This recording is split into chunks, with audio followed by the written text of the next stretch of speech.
আপনাদেরকে নন্দীগ্রামের ছবিটা দেখালাম, এবার আপনাদেরকে কুলটির ছবিটা দেখাই। সেখানেও মহিলাদের একই দাবি, একই অভিযোগ, টাকা দিতে হবে, টাকা কেন ঢুকছে না, এই অভিযোগ তাদের এবং তাদের প্রশ্ন।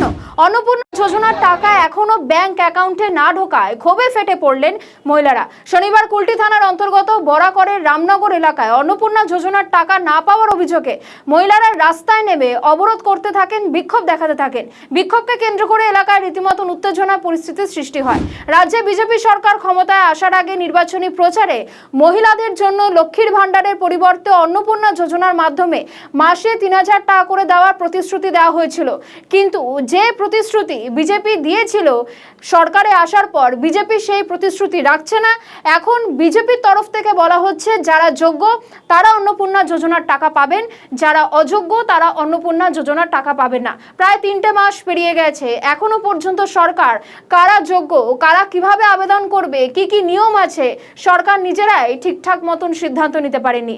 আর তার জেরে রীতিমতন মহিলারা তারা রাস্তায় নেমে বিক্ষোভ দেখাচ্ছেন এবং অন্নপূর্ণার টাকা না মেলায় মহিলাদের পথ অবরোধ। পুলিশ পরিস্থিতি নিয়ন্ত্রণে আনার চেষ্টা করে, কিন্তু পুলিশের সঙ্গেও মহিলাদের রীতিমতন বাকবিতণ্ডার পরিস্থিতির সৃষ্টি হয়।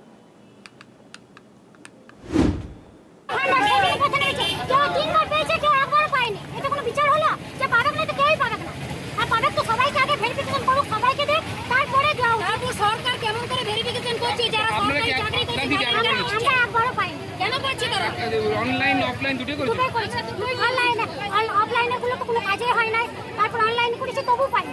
এখন তো রাস্তা অবরোধ করেছিলেন। রাস্তা কি বলছে যারা এসে, পুলিশ কি বলছে আপনাদের? পুলিশ বলছে পেয়ে যাবেন, পেয়ে যাবেন। পুলিশ বাবা বলে দিচ্ছে আমার দরকার ছিল, কাজের পর তাকে টাকা আনার চেষ্টাও করে দিচ্ছে।